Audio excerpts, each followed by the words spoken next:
Hello everyone and welcome back to Apex Online Racing Season 7 Round 7 for PC Split 1 at the legendary Spa Francorchamps in beautiful Belgium. I am of course Justin, and today I'm joined by Miko as usual. Hey guys. And also fellow YouTuber Alex Gillon. Hello everyone, happy to be here. Yeah, thanks for joining us. So we got a nice looking sunny qualifying session here with 0% chance of rain, so it's going to be dry at least for the quali session, and it's 100% chance to rain for the race. Makes it interesting at least. Yeah. Is this your setup or mine, Miko? Oh, this is yours, I think. That's mine, yeah. Okay. And yeah. I'm gonna go with the horrible 4-4 setup, which was a huge mistake in hindsight. Yep. And the 50-50 braking as well. I did 4-3, and yeah, I regretted that as well. I really should have done like 3-2 or something like that. It like the higher wing angles really didn't seem to help all that much in the corners in the wet, and it just really seemed to hurt a lot down the long straights. Yeah, totally different setup to what I was running. Really, it's quite an interesting one. I think suspension as well was quite different, and I just completely kept with the dry setup this race. Were you 1-1 or 2-1? Wings. Yeah. Yeah, I was 1-1. Just stuck completely okay. Dry setup. Just went straight out. Wow. I got 3 runs in though to compensate. I think everyone else only got 2 in. Yeah, I only got 2 in, unfortunately, and also I completely forgot to start recording. We were late to start this race because of a certain somebody cough. And I was recording, and then I was like, well, if we're gonna be waiting around, you know, I'll stop recording. So I stopped recording, and then we do quali, and I realized, oh god, I have not been recording this whole time. Yeah, sorry about that.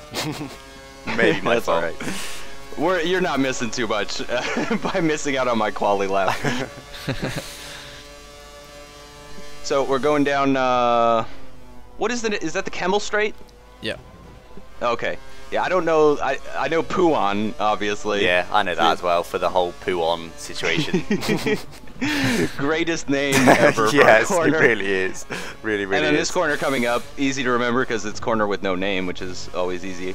And then I know the curve Paul Freya, that one, because it just sounds so weird, and I thought it was something else as well. Yeah, I'm really bad with corner names. I probably should have brushed up on them a bit before this, because Spa has at least got corner names, which is always good. But yeah, I'm really bad at remembering them. So yeah, just poo on no Bus rouge stop is about chicane. it. Oh, and bus stop chicane. Yeah, There you go. Yeah, that's about it for me.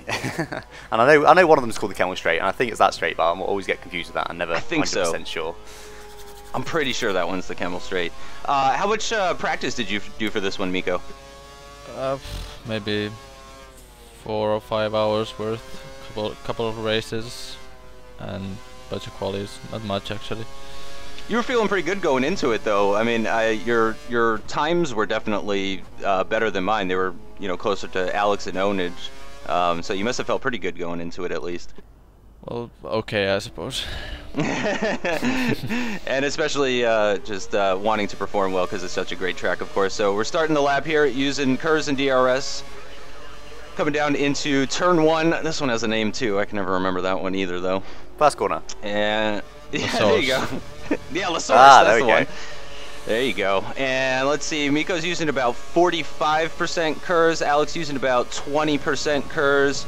Miko going through Eau Rouge in 7th, actually. Alex staying in 6th. That's really long And years. as we come across the DRS line, and Miko's using some more Kurz, Alex as well. Both use some more Kurz for the Camel Straight.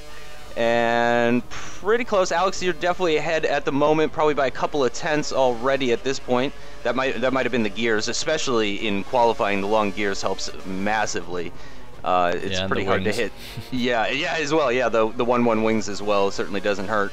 And wow, what a difference already going through Sector 2 here as you go under the Fly Emirates sign and through Puan. Definitely 7 tenths, I would say, at this point. Pretty big difference, and we're coming into the section where actually the downforce would be helpful. And Alex taking a very nice line through that left-hand corner, carrying a lot of speed, and going through this double right sequence here. This is the curve Paul Freya, and onto the back straight, using the rest of the curves. And what a difference. Yeah, probably about 7/10, maybe 8/10 even at this point. But yeah, it doesn't seem that, Miko, you've lost too much more time in the last couple of corners there. I think the wings actually help for that part. And as we come down into the bus stop chicane, and holy cow, that I think again that's where the 1-1 wings and the gears really show their strengths, was on that back straight, because it just pulled out even further. Yeah, I think most of the time there was definitely on the straights. I think a little bit maybe in the middle sector, but not a lot on account of Smuffler's higher wings. But yeah, I think minimal in the middle sector. Yeah, mainly on the main straight. Yeah, for sure. So it's a 144.7 from Alex to take pole position. Very nice time from Onage there, who could only manage a 0.9. And Miko and I are way farther back, and that's probably because of the wings. Other people did increase their wings as well. We had some chats after the race, and other people were running 3.2 and other things like that. You know, when people see 100% chance of rain, they do funny things to their setup, and unfortunately, I don't think it worked out very well for the Sauber boys at all. Yeah, I think Onage did too as well, which is obviously quite key since he's usually pretty much the benchmark setter, really. So yeah, I think a lot of people did that really for the race. I mean, if people were preparing for rain for this race, I don't think they were preparing for 100% rain. I mean, based on the percentage, it's looking like it's going to rain for the entire thing. And to have, you know, a half wet race is one thing, but to have a fully wet race where you haven't even had any practice in the wet, that could make things really exciting. Yeah, I must admit, I mean, I didn't actually know the likelihood of rain, but I didn't expect to have, you know, 100% rain and starting on full wet, so I didn't expect that at all, really. I know it's Spa, but even so, I didn't expect that.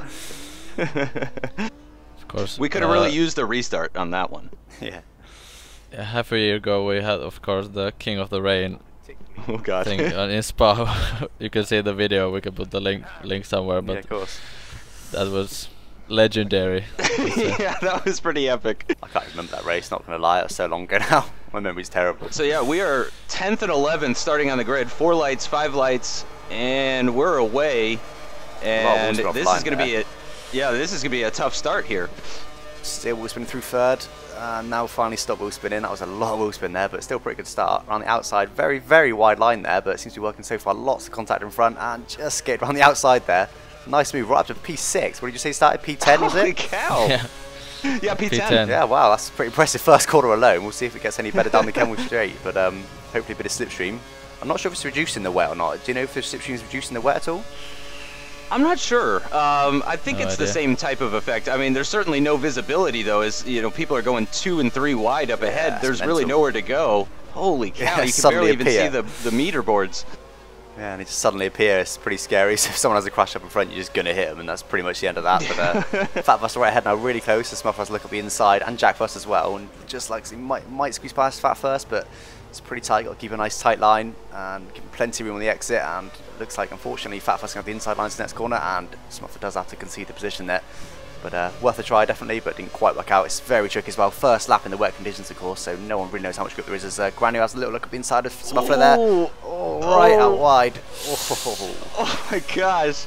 Yeah, wow. Going through Puan side by side in full wets with that much fuel, just that's pretty exciting stuff right there. Yeah, must say it's a pretty good job from Granu to pretty much scare Smuff off the track there, because I think he did actually back, by the time he got to the apex, I think he'd backed out of it, but of course by that point Smuffer had already delayed his turning and did well not to run right out wide, actually, it must be said. Still hold on to the position though, P6. That curb can really suck you out at the exit of Puan, and yeah, good job keeping it on the track. But yeah, no contact, so it was all good, clean, fair racing. Yeah, and definitely. I think this is where the 4-4 wings is unfortunately being a problem, as Granu's going to have a look. Oh no, big lock up. Oh, straight on, totally no chance there. Once your wheels are locked, that is it. Straight off the track, little touch on the barriers, didn't damage his wing, luckily. And yeah, looks like a few other cars have made the exact same mistake, and a penalty there, which seems incredibly harsh. Dangerous driving there. Not sure what else could have been done there, but there we go.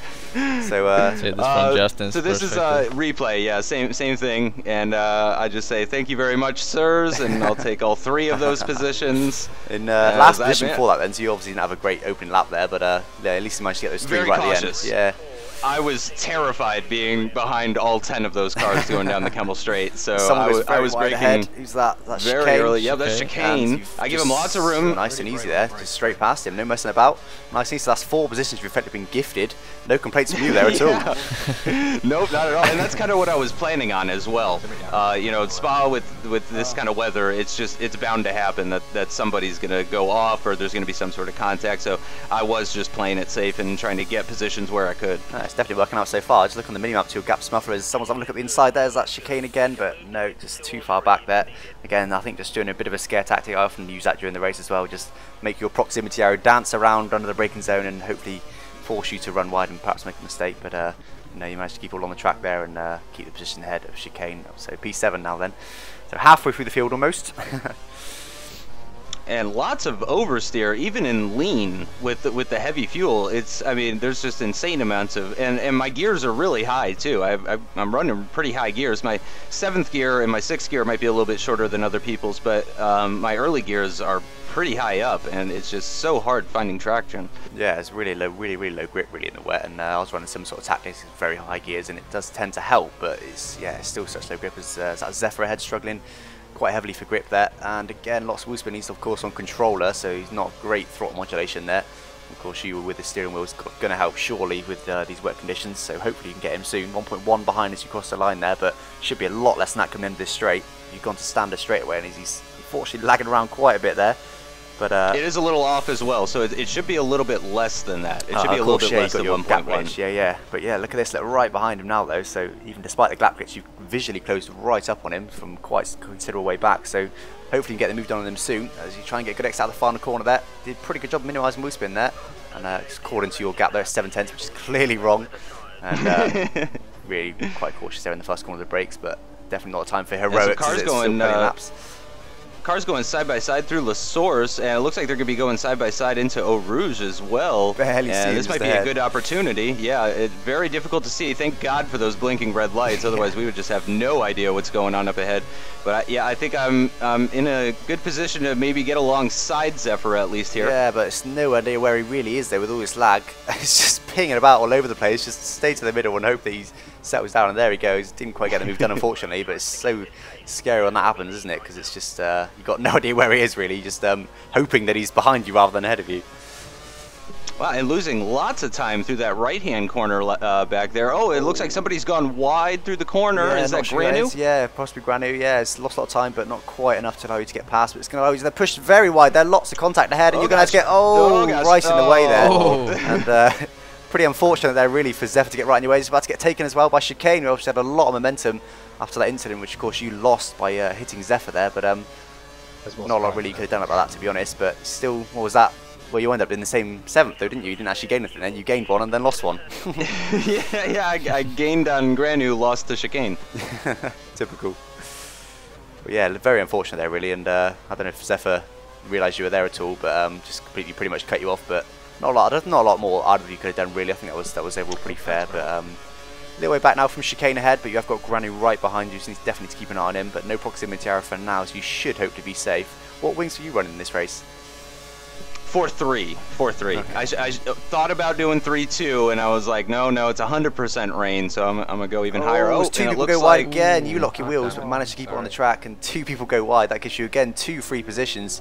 You were all about getting positions gifted for you this race, aren't you? And Granu's down look on your outside now, though. I don't know how far he is alongside you. I think he's having a go and brake very, very late, and somehow managed to get it slowed down. I thought he might have locked up then, but if he gets his move done, that'd be pretty impressive. And he's got it done. He's pulling away from you. Yeah, very impressive move there. I was very cautious there. I didn't want to cause any contact, so I braked a little bit early. He braked a little bit late, but great job from him, honestly, to get that job done. I mean, that was fantastic, especially in the wet as well, to go around the outside of La Source. I mean, great job from Granu. Yeah, definitely. I think he was best case scenario maybe halfway alongside you. He wasn't even wheel to wheel you, so yeah, it was pretty impressive there. But having a look at him then, brake very late, and that all scares you off the race line a little bit there. You very nearly touched him. That was close stuff there. I'm not sure if you braked late or he braked early or a combination of the two. Can you recall that?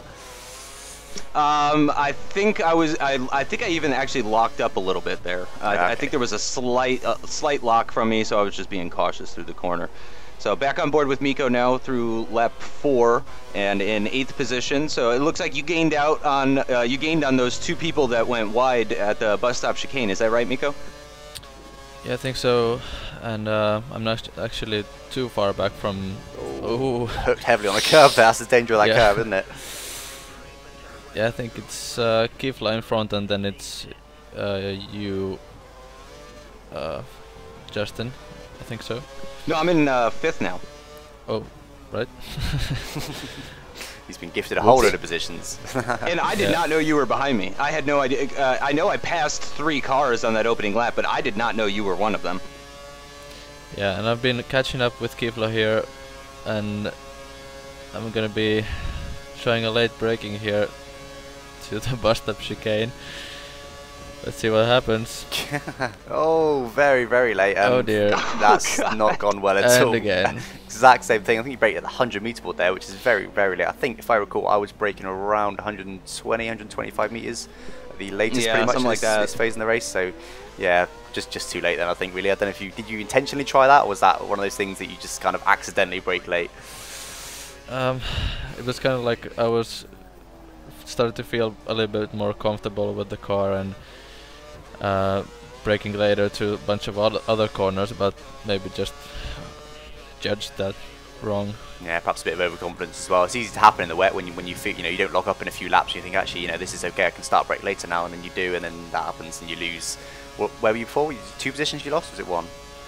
I think just 1. Just one. Just 1, yeah. Yeah, that's what it was, yeah. So it could have been worse, but he's lost a whole load of time though. So unfortunately, that's quite a bit of time. So you got a big race ahead now to try and close that gap down from P9 and hopefully score a few more points. But only 11 cars in the race. See on the minimap, there's a car that's quite a considerable way back. So you should hopefully be guaranteed points unless something goes horribly wrong. I think that's chicane, I believe. Chicane, yeah. I think he went one of those who went wide in lap 3. Did he lose some wing or something? Because that looks like he almost must have been, yeah. Yeah, it's quite I mean, he's pretty far. Yeah, he's a ways back.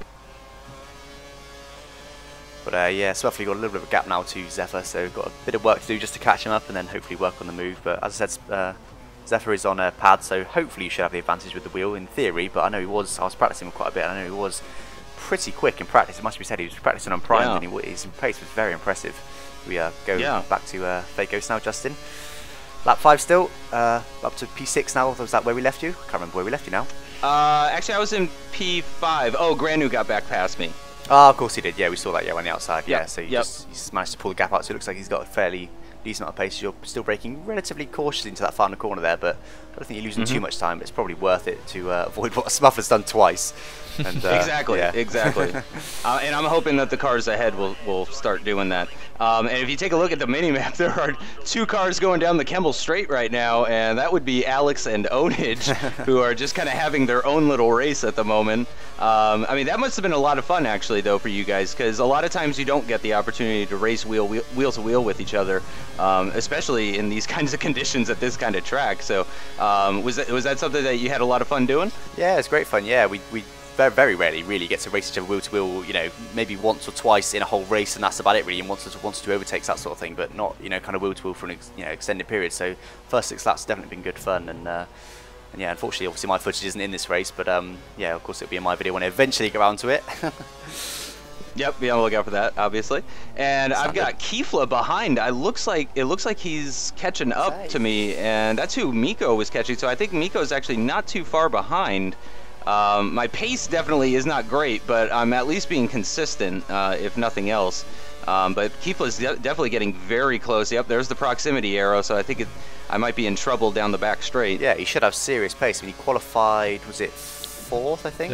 Third, was it? Third, yeah, I think. Wow. Yeah, Raiden was 4th, that's right. Yeah, and he's usually got pretty good pace. So, yeah, I mean, he technically crossed the line first, didn't he? And was it last race 4, something like that? Like Germany? I think it was Germany. Crossed the line first. Germany. But of course, that's because it was only just penalties, so ended up behind. But he was very close. He should have a decent amount of pace. And let's see if he can get close to you down in the slipstream down this back straight here. 8/10. Collins, is your gap glitch? Must be. Do you know how far off it is? Your gap? Well, it gets worse as the race goes on. So this early on in the race, it's only going to be a few tenths. Oh, so he's probably more like 5 tenths. Yeah, it looks like he had some trouble going through that that really high speed left hand corner there. Yeah, I might be creating a lot of dirty air with my high wings. Yeah, definitely. I find that it definitely takes you by surprise because you're so used to taking it full throttle. Even in the full wet conditions, it's easily full throttle on your own. But then you can't close behind the car in front of you and you just have no front downforce. I don't know if you experienced that at all, but it's quite a shock really. And it's easy to run wide. There's once again side by side ahead there, a bit of contact. I'm thinking, oh, dear, what happened there? That's just, I'm not sure if that was maybe he lost the rear end there, but it almost looked like he bounced off him, didn't it? Quite strange there. And almost side by side into a Rouge as well. And just lost sight of him there, but not too sure who won that battle. It looks like Granu's still there, so perhaps he lost out. And Kifler's now having a look on the outside, and look at this. Absolutely just flown past you. Wow. Well, Holy cow. You've already gone to lean. You saw that coming a mile off and didn't even bother using the fuel. Fair enough. But yeah, clearly I think he must be running 1-1 wings or... well, low wings definitely, but definitely a lot of slipstream. Yeah. Oh, he's just had a half spin there, managed to recover it and avoid the barrier. Good car control skills there, must be said, to not end up in the barrier. That must have been very, very close, but still remains ahead of you there. Didn't really lose too much time either, somehow. No idea. I can tell you, I was real excited when I saw that happening. I was like, yes, yes, yes, hit the wall, hit the wall. That's evil, that is. As we skip ahead now to lap 10 and. On board with Miko. Yeah, that's right, Miko. Yeah, P4 now, so just behind Justin. And someone's having a look at Jack first at the inside there, but well defended there, Smuffler. That was pretty good. And looks like he got half beat an exit, but he's still fairly close behind. I don't know if you look behind at any point, can't see much in the mirrors. And I'm sure he'll have a great deal of slipstream down here. Yeah, most of the back have gone for another set of the wet tires, so I'll be running. I have the first set of wets on, so. Okay, so they're quite worn now. I was wondering about that. Did your game recommend a one stop when you were in the garage? Yeah, it did, but yeah, okay, it did for me too. Yeah, it did for me as well, but it was very, very marginal, so I switched that to a 2-stop straight away. Okay, yeah, I heard other people said that their games were suggesting a 2-stop. Yeah, I figured if I'm gonna make any gains in this race, so I'll just have to risk it and try and because there was. My engineer was telling me that the rain would stop somewhere. Or ease up. Ease up, yeah. That there would be light rain in about 10 or 5 minutes, like let's say. I think that was lap 8. Two laps ago or something. Yeah, something like that. And I think the rain has lightened up. The track is definitely not any drier. The track is, I mean, still full of rivers and puddles, but it seems to me anyway that the water on the screen seems to be lightening up a little bit. There seems to be less water in the air. Maybe the sky is a little bit lighter than it was, that sort of thing. Yeah, definitely. You see less droplets for sure. I think the rain's definitely eased up, so it should just be a matter of time in theory before the inters you'd have thought. But Spa's an interesting one when it comes to weather. It's raining, it looks like having a little look, and I think he might have just hit you and boosted your speed there, which helped. He's having a look up the inside anyway, though, and brake very late. And can he get slowed down? Yes, he can. Impressive braking there. That was very late. And you just cut straight across Granu there, not having that inside line. Totally fair though. You cut across him before he got alongside you, and that was a good move there. And not sure where Granu's gone. Did he go in the pits? Or? Look at those tires. That cannot be good. No, he just ran wide there straight away. But Raiden's run even wider, and presumably Raiden must be on fresher tyres. But even so, that was impressive. Must be said braking there. But yes, you just need to concentrate now and not lock up like you have done a couple of times, which is even easier to do, of course, when you've got such worn tyres. Can you remember how it felt, Smuffler? Was it really particularly bad, or was it not too bad? Not at this stage. It wasn't so bad, but I was suffering from blocking the entire time I was practicing for this. The corner Paul Frere that before that. The one before that, the second gear right-hander. Second gear, yeah, that's right. I was going on the gravel all the time and to the bus stop chicane. There's a nasty bump in that in the braking zone there, and I was locking there as well. So I don't know what was going on, why I always have a lot of locking in this track. Yeah, I remember when I was practicing with Zephyr, he said he keeps locking up into there, and I said, I don't know how you lock it up into there, and then like the next lap I hit the bump and locked up. I was like, oh, that's how you do it, okay. What brake set were you using? I've forgotten. 50/50 highest standard. Okay, that's relatively rearward though. I know people do run more rearward than that, but I was running 52 front, so it's definitely more rearward than me. So. Wow, I figured you were doing 51 high large, not 52. No, I was on 52 48 high large. Yeah. So yeah, definitely need to be tentative on the brakes, but were you even really giving it full brake pressure, or were you like being really cautious on them? Definitely not in the opening laps, but yeah, when I had a half decent set of tyres and I got a bit of confidence up, I was full brakes initially in this braking zone here, but yeah, then shortly after I was sort of easing up. Looks like Smuffler's staying out for another lap then, so clearly doesn't. Oh, sorry, Stu isn't a fake jokes. Yeah, sorry, yeah. Still not used to. You both Salwas in my defence. They're pretty similar, but yeah, staying out for another lap then. So what are we on now? Yeah, lap it's not 12. Inter's. I'm trying to make a one-stop work, and it's definitely not Inter's conditions yet. But I don't know how much longer these wet tires are going to last. Yeah, I mean, 12 laps, that's over halfway through the race, so, I mean, you know, I thought we wouldn't be able to do a one-stop, so you are on for a one-stop, of course, I presume you're hoping to pit for Inters and then that'll be it. Is that presumably what you're hoping for if the weather doesn't change? Yeah, I'm hoping that because they said the rain was going to lighten up, so I'm hoping that the second half of the race is going to be Inter's conditions. So, you locked your outside tyre there. That is the worst case scenario coming into a braking zone, locking your outside tyre, and you've had to go straight across the chicane. You probably could have just made the corner, but it just wasn't worth it. It's probably easy just to straighten the car up and let it go, and Jack first, of course, managed to just fly past you there as Raiden's also having a look, and I think now it looks like you're taking it very, very easy. These guys have all pit, so they're on fresher, wet tires than I am, so that's why I'm really not even racing them. Yeah, I knew that wasting time. Yeah, my only hope really was that the Inter's conditions would come soon enough so that I could stay in front of these guys. I knew I wasn't going to be able to stay in front on track. Yeah, absolutely. Yeah, sure. But they're all going to have to pit again anyway. So yeah, a bit of an alternative strategy. Of course, was it the back of the grid you started from, or it was near there, wasn't it? Yeah, I started from 11th, and I was up in 3rd at one point. So it was looking pretty good around laps 9 and 10. I was thinking, hey, this might actually work out. Well, you're still in P5. There's a few cars behind you, but you're still in P5 for now. So I don't know if you're going to pit this lap, but I'm not sure if it's ready. Pitting this lap. This lap. I selected the intermediate tires, so I'm going to go for it. It's still not quite intermediate conditions, but I'm hoping that the everyone running around on the wets is going to help clear up the track, and maybe the intermediate tires will be good by lap 13 or so. Yeah, definitely. I think you can't really risk locking up too many times like you did. It's going to cost you too much time. So I think it's definitely a good call. There's a car very close to you, of course, far enough ahead so you can just go into the pits nice and easy without any contact. And, but a lot of these cars should be pitting again. Of the rest of the cars around me there, they should be pitting for the Inters pretty soon as well, I would imagine. So, yeah, so you should be ahead of them in theory, if you don't make any mistakes. Right, or right around near them anyway. And unfortunately, it would appear that Miko has followed me right into the pits. Oh, worst case scenario for your pit time. And look at this, just sat there waiting, the mechanic's in the way, nightmare, and you're also going to be delayed, I imagine. Oh no, they're pretty quick with the tyres today. But 5.4 seconds apparently, and plus the time you were sat behind Justin's car, so big time. What do you reckon you lost there, Miko? About 10 seconds? 10 seconds, yeah, something like that. Yeah. Well, that's a lot of time, unfortunately, making your race even worse. And yeah, you do seem to have horrible luck. I've noticed that when I've been in the league races with you. Your luck is just horrible, and it's gone from bad to worse for you today. Yeah, those lockups were my fault totally, but that was just unfortunate. I had no idea how far Justin was because there were a bunch of cars between us. Is this a chicane now? Just probably. Oh, he's very early Having though. A look. And yes, bit of slide there. I don't think there's any contact, but you've got no rear grip. Exciting. Yeah, chicane's just thrown straight on your outside. By. Yeah, definitely. Look at your right hand side there. The tyre temperatures. They come out the pits warm, so now they've definitely cooled down. So I don't think it's quite ready for Inters just yet. Not in that first sector at least, because the rear end is just sliding around all over the place. Not far off it though. They're not cold, the rears, are they? Really? They just cooled off a bit, but they're staying at the kind of mild green that they are. So if you can just keep up some sort of half decent pace, you should be okay for next lap, I reckon. Maybe lap after that. And you seem to be okay in this middle sector. Yeah, it doesn't seem like the fresh Inters seem about as bad as the worn wets did. Yeah, so that's a good point. It wasn't a huge difference pitting on lap 12 for the Inters, because we were already being cautious on lap 12, so lap 13 on the Inters. Touches the gravel, I think, there. Tried to go on his outside, but there's no grip round there. There's just not enough downforce to make it round there in the wet. And yeah, he stayed ahead. You can see the front tires are warming up a little bit here. Yeah, the front tires seem okay. The rear right seems a little bit warmer than the rear left as well.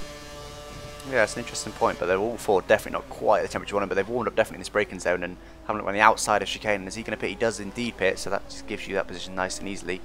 And looks like a few other people have pitted, but of course you lost all that time, and means you're going to be pretty much in clean air once again after everyone's come out. And I think, has everyone pitted? I think so. I think at this point just about everyone's pitted. There might be 1 or 2 stragglers left, but just about everyone is on their final stint at this point, I believe.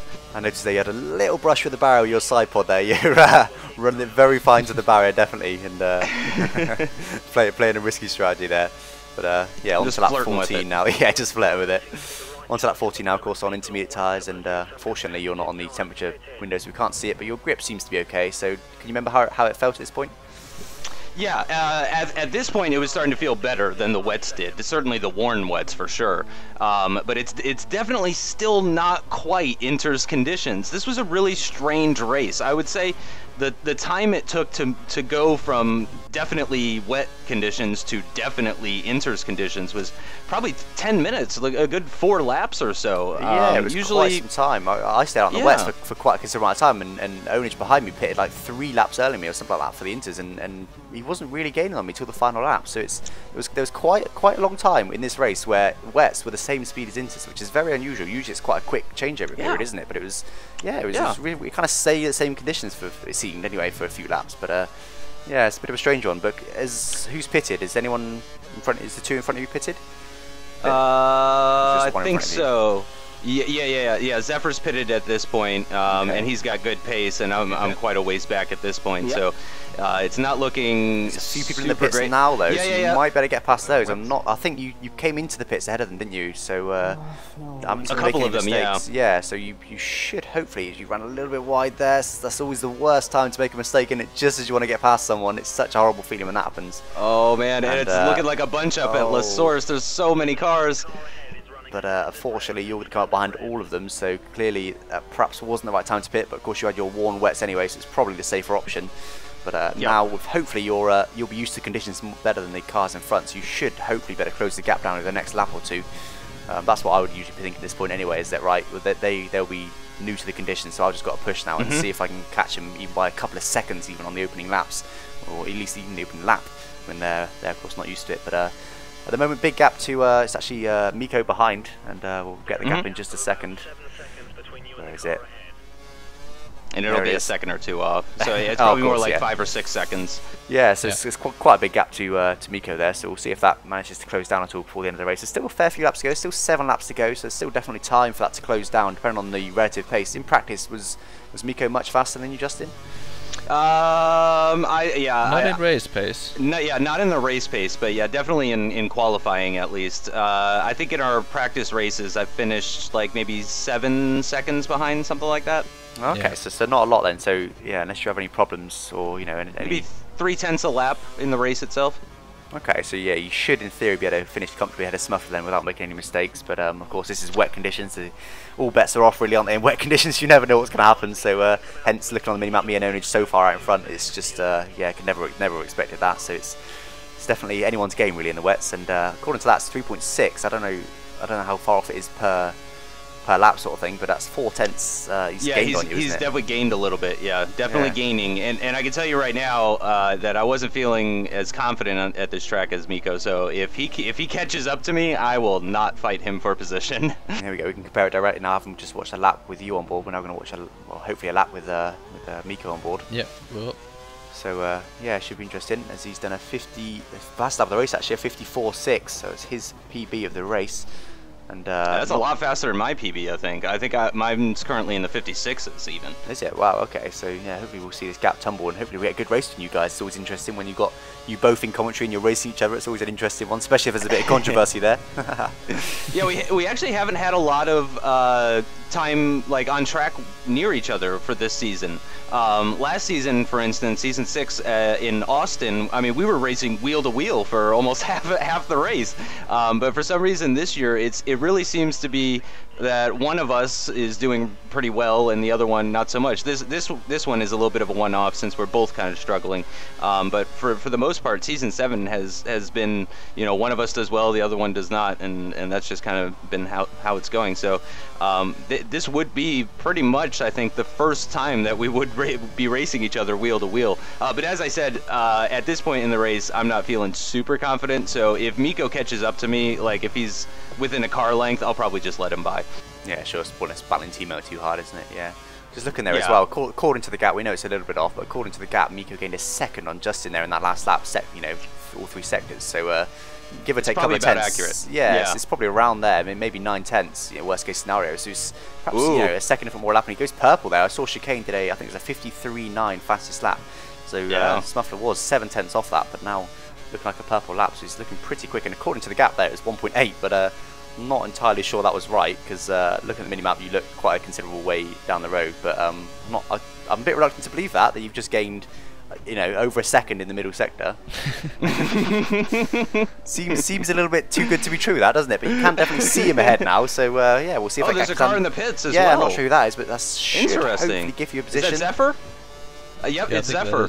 Yep, that is Zephyr, but he's going to be coming out of the pits on the inters, I would assume, in exactly the right conditions, as Miko does do the fastest lap of the race, and I can tell you, I very much was aware of that. So again, I was thinking to myself, okay, if you see Miko in your mirrors, and here we go, and here is Miko in my mirrors. Okay, so a few laps later, lap 20 or 22 then, so there's still 2 more full laps to run then, so you've got a little way, but Miko is currently on -1, so he's going to have to be a little bit careful with his fuel.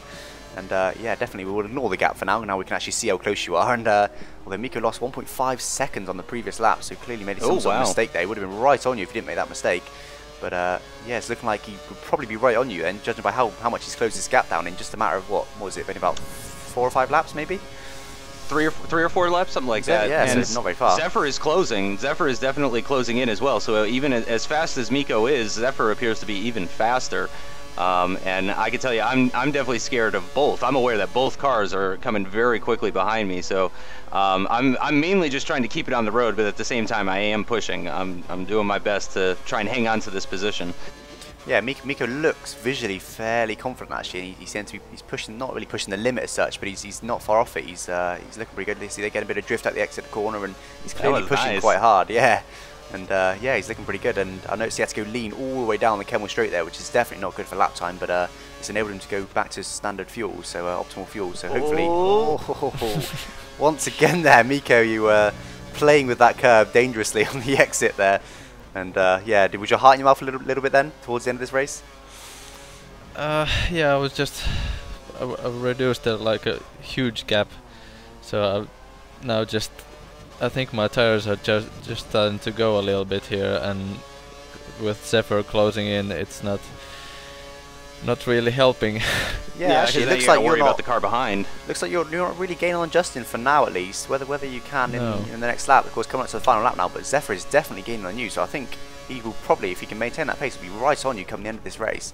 Of course, just like I said, just 1 lap left to go. I'm not sure if you locked your I think I even, I pulled out that gap actually during that lap somehow, because he was a lot closer the last time we went through the bus stop chicane. So yeah, definitely somehow. Like it, yeah. So you've had a pretty good lap there, Justin. It was pretty impressive. I can tell you. I was doing more fuel saving, so I was running rich on the Kemmel Straight, for instance. Okay, that definitely helps. Yeah, I thought you ran wide in the first corner there, but you managed to make the apex. I had my mouth then for a second. I thought you ran wide and you were going to be side by side into Eau Rouge for a minute there, but no. Unfortunately, Smuffler's gone back to -1 now, having gone on rich, just desperately trying to get that gap down to 30 goes. And I think, if anything, I think Smuffler, you more concentrate on the car behind than you are Justin ahead. Yeah, because I seem, yeah, it doesn't look like I could catch Justin at this point, so I'll just try and pull out the gap to Zephyr, but we'll see what happens in the last part. Yeah, you're definitely not able to close him down for now, even though you were running rich down most of that Kemmel straight. You just weren't closing on him at all, so definitely looks like whatever advantage you had over Fake Ghost has now disappeared for whatever reason. And was it your tyres that went off, or perhaps Fake Ghost, did you pick up, be a bit more aggressive in these last couple of laps? What was the difference?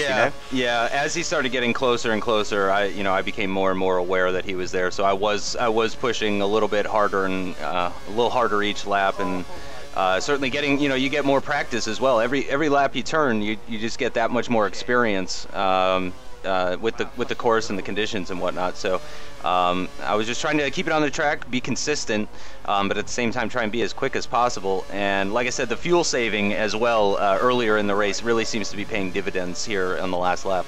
Yeah, definitely. It looks like you've once again managed to maintain the gap, so good work for you there. But Zephyr is now pretty close behind Smuffler, 6 tenths, so he's going to have a lot of slipstream down his back straight. I think it's going to be pretty close come the final chicane here, and we haven't got the proximity area, but looking behind, he's Oh, very gosh. close, and There look it how is. quickly he's closing now. He's managed to get the inside line, and can he get it all slowed down? He can. He's made the apex. Smuffler's pushing his way on the outside there, on the inside line for this run to the line. Then it's going to be a drag race for the run to the finish line. Looks like Smuffler might have got a better exit, which he does indeed just about. And did he beat him to the line there? Yes, Oh, yes. he did, just Holy about. cow. Unbelievable. That's Wow. quite a finish. Yeah, that was pretty And I close think there. that gap was 300s. So Pretty close there, Less yeah. than Of a course, tenth. your penalty Yeah, there, so which it I would've subsequently 2.5%. removed for you because, of course, that was a ridiculous penalty. So you did end up ahead of Zephyr in the standings once that penalty was removed. But what a finish there! Can't believe how close that was. That was Yeah, 300ths. Yeah. 300ths apart, and only 500ths separating you and Onage. And it looks like just about a 10th separating Raiden and Kifla. So a lot of close finishes actually here at Spa. And I mean, the field was actually pretty spread out. The final car was over a minute back. So it really seems like there was all these like kind of separate close races going on all at the same time. Yeah, definitely. It must be said as well. Very clean racing from both of you in that final chicane. There would have been very easy for Zephyr just to get a bit too confident there and brake too late and lock up and take you both out, or you know, for even Smuffler to do a similar sort of thing. But you both left each other room, and yeah, it was all very clean and good driving, definitely from Smuffler to keep that position there with Zephyr on the inside line. So pretty impressive stuff. Absolutely. So what that means for the championship is Miko stays in 6th place. Onage actually pulls out his gap to Alex as they continue trading win for win across the season. And Chicane, unfortunately, drops a couple of places because of his 11th place finish. That moves Raiden and I up a position. Raiden in 7th and myself in 8th with 34 points. Kifla moves up a position to pass Barcelona, who wasn't at the race today. And Zephyr gets some much-needed points to help his championship as well. For the Constructors' Championship, Mercedes pulls out the gap to Ferrari a little bit further, as unfortunately Romian is a no-show. Red Bull maintains that 3rd place position with 106 points. Sauber and McLaren and Williams still very close. The battle for the midfield is still looking really good. Yep, 78 points for Sauber at the moment, with Miko being the majority of those points. Hopefully we can fix that later on. And so what a race. I mean, just truly fantastic. It's a bit unfortunate that it was wet. I really do like Spa in the dry, but still just great racing from everybody, really exciting. And it was a lot of fun, and I'm really glad that I was able to hold off Miko and Zephyr in the end. Yeah, it was a good race. I definitely enjoyed that one, and like I said, it was wet, but I actually quite like the fact it was wet. I thought it's more of a kind of leveler in terms of kind of skill. It's more about driver skill than about your setup and things like that, really, I find. So, but yeah, it definitely produced a good race this time, and it was a good one to participate in, and definitely a good one to watch back. Yeah, and unfortunately for you, Miko, that 10-second pit stop, without that, you probably would have been in that battle for 4th place position in that race. Despite your mistakes. yeah, maybe, but that's life. That's not what happens. So. Well, I want to thank you, Miko, as always, for joining me, and Alex for guest commentating with us today. I do appreciate it. Yeah, thank you. It was good fun. I enjoyed it. Yeah, thank you, sir. And join us next time, where we will be at the Temple of Speed in Monza for the fastest race of the season, and hopefully it'll be dry. Yeah, we'll see you there. Thanks for watching. Bye-bye.